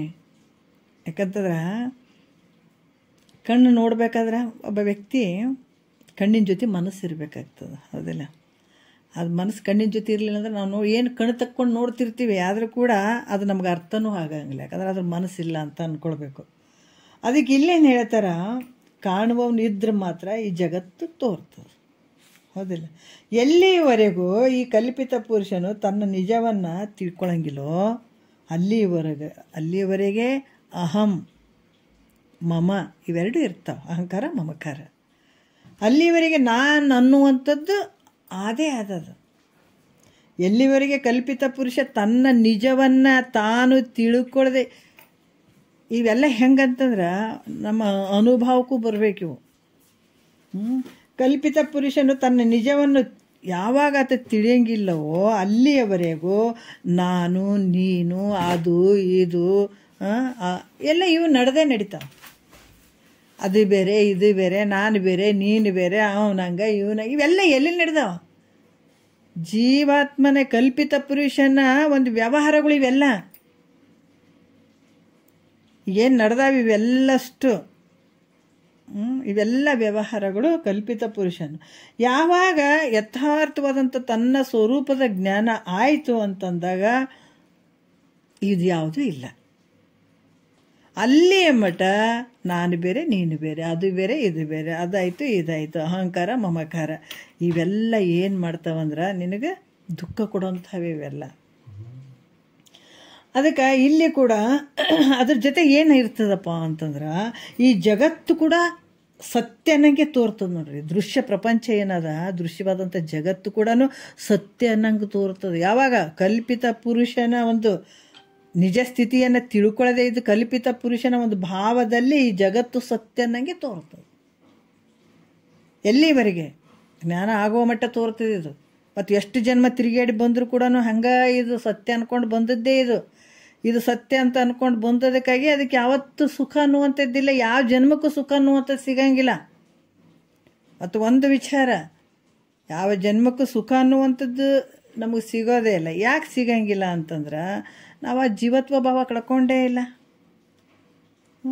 ಅದಕ್ಕೆ ಯಾವಾಗ ನಮಗೆ ಯಥಾರ್ಥವಾದ ಜ್ಞಾನ ಆಗುವ ಮಟ್ಟ ನೀವು ಎಷ್ಟು ಜನ್ಮರ ತಿರುಗಾಡು, ಹಂಗನೇ ಹೋಗೋದು ಬರೋದು. ಮತ್ತು ಯಾವಾಗ ಆ ಯಥಾರ್ಥವಾದ ಜ್ಞಾನ ಆಗದೇ ಇದ್ದಾಗ ಆ ದೃಶ್ಯವಾದ ಜಗತ್ತಾದರೂ ಕೂಡ ಸತ್ಯನಿಗೆ ತೋರ್ತದೆ. ಯಾಕಂದರೆ ತನ್ನ ತಾನು ಅರಿದ ಮೇಲೆ, ತನ್ನ ನಿಜವನ್ನು ತನ್ನ ತಾನು ಅರಿದ ಮೇಲೆ ಇನ್ನೇನು ಅಂತ ಮಹಾತ್ಮರು ಭಾಳಷ್ಟು ಪದಗಳು ತತ್ವ ಪದಗಳು ಕಟ್ಟಿದ್ದಾರೆ, ವಚನಗಳು ಹೇಳಿದ್ದಾರೆ. ತನ್ನ ನಿಜವನ್ನು ತಾನು ಅರಿದ ಮೇಲೆ, ತನ್ನ ಸ್ವರೂಪದ ಜ್ಞಾನ ಆದಮೇಲೆ ಈ ಜಗತ್ತು ತೋರಂಗಿಲ್ಲ. ಯಾಕಂತಂದ್ರೆ ಸ್ವಯಂ ಸಿದ್ಧವಾದಂಥದ್ದು ಒಂದು ವಸ್ತು ನಿನ್ನೊಳಗೆ ಇದ್ದೇ ಆದದು. ಆಧಾರವಾಗಿರುವಂಥದ್ದು, ಅಧಿಷ್ಠಾನ ರೂಪವಾಗಿರುವಂಥದ್ದು ಸ್ವಯಂ ಸಿದ್ಧವಾದಂಥ ನಿಜ ವಸ್ತು ಅದು ಒಂದೇ ಉಳಿತದೆ ನೋಡು. ಯಾವಾಗ ಯಥಾರ್ಥವಾದಂಥ ನಿನ್ನ ಜ್ಞಾನ, ಅದಕ್ಕೆ ಹೇಳ್ತಾರೆ ಭೂಮಿ ಒಳಗೆ ಚಿನ್ನ ಐತೆ, ಅದೇ ಯಾವತ್ತಾದ್ರೂ ಕರಿಗ್ಯದನ್ನು ಚಿನ್ನ ಹೆಂಗೆ ಇದ್ದಂಗೆ. ಎಷ್ಟು ವರ್ಷದ್ದು ನೋಡ್ರಿ, ಅಲ್ಲಿ ನಮ್ಮ ಊರಾಗ ಭಾಳಷ್ಟು ಚಿನ್ನ ಎಲ್ಲ ಭೂಮಿ ಒಳಗೆ ಊರಿದ್ದಾರೆ, ಭೂಮಿಯಲ್ಲಿ ಇಟ್ಟಿದ್ದಾರೆ. ಈಗ ನಮಗೆ ಚಿನ್ನ ಸಿಗಬೇಕಾದ್ರೆ ಅಲ್ಲಿ ಮಣ್ಣಲ್ಲೇ ಸಿಗ್ತದೆ, ಒಳಗೆ ಭೂಮಿಯಲ್ಲೇ ಸಿಗ್ತದೆ ಚಿನ್ನ ಕೂಡ. ಎಷ್ಟೋ ಮಣ್ಣುಗಳನ್ನು ತೊಗೊಂಡ್ರು, ಅದು ಫಿಲ್ಟ್ರ್ ಮಾಡಿ 7 ಸಲ ಫಿಲ್ಟ್ರ್ ಮಾಡಿ ಎಷ್ಟೋ ಲಾರಿ ಟನ್ನುಗಟ್ಟಲೆ ಮಣ್ಣನ್ನು ಫಿಲ್ಟ್ರ್ ಮಾಡಿದಾಗ ಒಂದಿಷ್ಟು ಗಟ್ಟಿ ಚಿನ್ನ ಬರ್ತದೆ. ಚಿನ್ನ ಎಲ್ಲಿ ಬಂತು ಒಳಗಡೆ. ಅದಕ್ಕೆ ಇಲ್ಲಿ ಕೂಡ ಏನು ಹೇಳ್ತಾರೆ, ಆ ಚಿನ್ನ ಅಲ್ಲಿ ಏನು ಮಾಡಿದ, ಈ ಕೂಲಿ ಕೆಲಸ ಮಾಡ್ತಿದ್ದ, ಈ ಭೂಮಿ ಮನೆ ಕಟ್ಟಬೇಕಾದಾಗ ಇದು ತೋಡ್ತಾರೆ ನೋಡ್ರಿ, ಕಾಲಮ್ ತೋಡೋದಕ್ಕೆ ಹೋಗಿದ್ದ. ಬುನಾದಿ ತೋಡಕ್ಕೆ ಹೋದಾಗ ಅಲ್ಲಿ ಇವರು ಜಾಸ್ತಿ ಅಲ್ಲ, ವೆಂಕಟಪ್ಪ ನಾಯಕನ ಕೋಟೆ ಅದೆಲ್ಲ ಭಾಳ ಅದಾವೆ, ಅರಮನೆಗಳು ಸುರ್ಪುರದಲ್ಲಿ ಅದಾವೆ. ಅಲ್ಲಿ ಅದ್ರ ಹತ್ರನೇ ಒಂದು ಮನೆ ಕಟ್ಸಕತ್ತಿದ್ರು. ಅದು ಬುನಾದಿ ತೋಡಕ್ಕೆ ಹೋದಾಗ ಒಂದು ಕಾಯಿನ್ಸ್ ಸಿಕ್ಕಿತ್ತು. ನಾವು ಸ್ವಲ್ಪ ಇನ್ನೂ ಸಣ್ಣರೇ ಇದ್ದೀವಿ. ಅವು ನೋಡಿದೆ, ನಾನು ಕಾಯಿನ್ಸ್ ನೋಡಿದೆ, ನಿಗಿ ಅಂತಿತ್ತು ನೋಡ್ರಿ, ಅಷ್ಟು ಚಂದ ಇತ್ತು ಅದು ಕಾಯಿನ್ಸ್. ಎಷ್ಟು ಕಾಲದಾಗ ಅದು ಭೂಮಿಗೆ ಬಿದ್ದಿತ್ತೇನೋ ಗೊತ್ತಿಲ್ಲ. ಆದ್ರೆ ಅದು ನಿಗಿ ನಿಗಿ ನಿಗಿ ಅಂತಿತ್ತು. ಅದು ಅಷ್ಟು ಒಂದು ಇತ್ತು ಅದು ಬಂಗಾರ. ಕಾಯಿನ್ಸ್ ಇತ್ತದು ಇಷ್ಟು ದೊಡ್ಡದು. ಅದಕ್ಕೆ ಹೇಳೋದೇನು ಅಂದ್ರೆ, ನಾಶ ಆಗದೇ ಇರುವಂಥದ್ದು ಒಂದು ವಸ್ತು. ಯಾಕೆ ಇವತ್ತು ಬಂಗಾರಕ್ಕೆ ಬೆಲೆ ಅದಂತಂದ್ರೆ ಅದು ಹೋಲಿಕೆ ನೋಡ್ರಿ, ಅದು ಹೆಂಗದ. ಪರಿಶುದ್ಧವಾದಂಥ ಒಂದು ಚಿನ್ನಕ್ಕೆ ಭಾಳಷ್ಟು ಬೆಲೆ ಅದ. ಯಾಕಂದ್ರೆ ಅದು ನಾಶ ಆಗದೇ ಇರುವಂಥದ್ದು, ಯಾವಾಗಲೂ ಇರುವಂಥದ್ದು. ನಿನ್ನ ಸ್ವರೂಪ ಕೂಡ ಹಾಗೇನೆ. ಅಲ್ಲಿ ಬಂಗಾರ ಭೂಮಿಯಲ್ಲಿ ಸಿಕ್ಕಾಕೊಂಡು ಬಿದ್ದ ಅದನ್ನು ಫಿಲ್ಟರ್ ಮಾಡಿ ತೆಗಿಯಕತ್ತಾರೆ. ಮತ್ತು ನಿನ್ನಲ್ಲಿ ಒಂದು ನಿಧಿ ಐತಲ್ಲ, ನಿನ್ನಲ್ಲಿ ಅಂತ ಒಂದು ಬಂಗಾರ ಐತೆ ಹೇಳ್ತಾರೆ. ಒಂದು ಬಂಗಾರ ಒಂದು ಕೆಂಪು ಒಂದು ಪೇಪರ್ನಲ್ಲಿ, ಗುಲಾಬಿ ಪೇಪರ್ನಲ್ಲಿ ಒಂದು ಬಂಗಾರದ ಒಂದು ಉಂಗುರವನ್ನು ಇಟ್ಟರೆ ಅದನ್ನು ಕಟ್ಟಿ ನಾವೇನು ಮಾಡ್ತೀವಿ, ಒಂದು ಆಲ್ಮರೆಯಾಗಿ ತಂದು ಇಟ್ಬಿಟ್ಟು ಉಂಗುರ ಐತಪ್ಪ ಅಂತ ಅದ್ರ ಜೊತೆ ಕಾಗದನೂ ಇಟ್ಟಿರ್ತೀವಿ.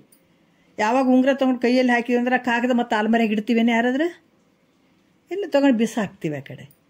ಅಂದರೆ ಎಲ್ಲಿ ತನಕ ಅದಕ್ಕೆ ಬೆಲೆ ಇತ್ತು? ಆ ಉಂಗುರ ಇರೋವರೆಗೂ ಬೆಲೆ ಇತ್ತು ನೋಡ್ರಿ. ಆಮೇಲೆ ಅದು ಮಿಥ್ಯೆ ಐತಲ್ಲ, ಅದೇ ತೊಗೊಂಡು ಏನು ಮಾಡೋಣ ಅಂತೀವಿ. ಅದ್ರಂಗ ಈ ಶರೀರ ಅನ್ನುವಂಥ ಒಂದು ಇದರಲ್ಲಿ ಅಂಥ ಒಂದು ಬಂಗಾರದ ನಿಧಿನೇ ಐತಿ ಇದ್ರ ಒಳಗಡೆ. ಅದಕ್ಕೆ ಹೆಣ್ಣು ನಿನ್ನವಳಲ್ಲ, ಭೂಮಿ ನಿನ್ನದಲ್ಲ, ಹೊನ್ನು ನಿನ್ನದಲ್ಲ, ನಿನ್ನದೇ ಅನ್ನುವಂಥದ್ದು ಜ್ಞಾನರತ್ನ ನೋಡ. ಅದನ್ನು ಬೀಳಿಸಿಕೊಳ್ಳದೆ ಧರಿಸಿಕೊಂಡದ್ದೇ ಆದರೆ ನಿನ್ನಂತ ಸಿರಿವಂತರಿಲ್ಲ ರಾಮನಾಥ ಅಂತ ಹೇಳ್ತಾರಲ್ಲ. ಎಷ್ಟು ಅದ್ಭುತವಾಗಿ ಹೇಳ್ತಾರೆ. ಅವರೆಲ್ಲ ಕುಣಿದು ತಿಳಿದ್ರು ಇದು ತತ್ವವನ್ನು, ಮೂಲ ತತ್ವವನ್ನು ತಿಳ್ಕೊಂಡು ಕುಣ್ಕೊಂತ ಬರೆದ್ರು ಅವ್ರ ವಚನಗಳು. ಹೆಣ್ಣು ನಿನ್ನ ತಿಳ್ಕೊಂಡು ಏನು ಅದು ನಿಂದಲ್ಲೋ, ನೀನು ಹುಚ್ಚಿಡ್ದದ. ಹೆಣ್ಣು ಹೊನ್ನು ಮಣ್ಣು ಇದಕ್ಕಾಗಿ ಎಷ್ಟು ಜನ್ಮಗಳನ್ನು ಕೊಡ್ತಿದಿ. ತಿಂದದ್ದೇ ತಿಂದು ತಿನ್ನಕ್ಕೆ ಬ್ಯಾಸರ ಅಂತಿದಿ, ನಿನಗೆ ನಾಚಿಗೆ ಬರಂಗಿಲ್ಲ. ಮತ್ತು ಅದನ್ನೇ ಮಾಡ್ತೀನಿ ಅಂತ ಹೇಳ್ತೀಯಲ್ಲ. ಹೆಣ್ಣು ಹೊನ್ನು ಮಣ್ಣು ನಿಂದಂತೆ ತಿಳ್ಕೊಂಡಿದ್ದೇನೆ. ಅದು ಇವು ಯಾವ ನೀನು ಅಲ್ಲ, ನಿಂದೆ ಅನ್ನುವಂಥದ್ದು ಒಂದು ಜ್ಞಾನ ರತ್ನ ಐತಿ, ನಿನ್ನೊಳಗೆ ಐತಿ. ಅದು ಫಿಲ್ಟ್ರ್ ಮಾಡು. ಹೆಂಗೆ ಮಣ್ಣನ್ನು ತೆಗೆದು ಫಿಲ್ಟ್ರ್ ಮಾಡಿದ್ರು ಅದ್ರಂಗೆ ಫಿಲ್ಟ್ರ್ ಮಾಡು, ಸಿಗ್ತದೆ ನೋಡಿ ನಿನ್ನಲ್ಲಿರುವಂಥ ಜ್ಞಾನ ರತ್ನ. ಮ್ಯಾಲೆ ಮಣ್ಣೆಲ್ಲ ಬಿದ್ದು ಮಣ್ಣಿನಾಗ ಹೋಗ್ಯದ, ಅದು ಕಾಣವಲ್ದು. ಅದಕ್ಕೆ ಸದ್ಗುರುನ ತಿಳಿಸ್ತಾನೆ, ತೆಗಿ ಇದು ಮಣ್ಣು ತೆಗಿ, ಇದು ತೆಗಿ ಇದು ಫಿಲ್ಟ್ರ್ ಮಾಡಿ ನಡಿ. ಎಲ್ಲವನ್ನ ತೆಗೆದು ಇರುವಂಥ ಒಳಗೆ ಯಾವುದದು ಸ್ವಯಂ ಸಿದ್ಧವಾದಂಥ ನಿಜ ವಸ್ತು ಅಂಥ ಜ್ಞಾನರತ್ನ ನಿನ್ನೊಳಗೆ ಐತಪ್ಪ, ಅದನ್ನು ಧರಿಸ್ಕೋ ಅಂತ ಹೇಳ್ತಾನೆ ಸದ್ಗುರುನಾಥ. ದೊಡ್ಡ ಶ್ರೀಮಂತ ನೀನು. ಅದ್ಭುತವಾಗಿ ಅಂಥ ಒಂದು ವಿಚಾರವನ್ನು ಉಳಿಯುವಂಥದ್ದು ಅದೇ ನಿಜ ವಸ್ತುನೇ ಉಳಿತದಪ್ಪ ಅಂತ. ನಿಜ ವಸ್ತು ಉಳಿತದ ಮೈತ್ರ ಅಂತ ಯಾಜ್ಞವಲ್ಕರು ಮೈತ್ರಾದೇವಿಗೆ ಹೇಳ್ತಾ ಬರ್ತಾರೆ. ಮತ್ತು ಮುಂದಿನ ವಿಚಾರ ಭಾಳ ಅದ್ಭುತವಾಗಿ ಹೇಳ್ತಾರೆ. ನೋಡೋಣ ನಾಳೆ ಒಂದೆರಡು ಮತ್ತು ಗುರುಗಳ ಪಾದಕ್ಕೆ ಅರ್ಪಿಸಿ ಹರವು.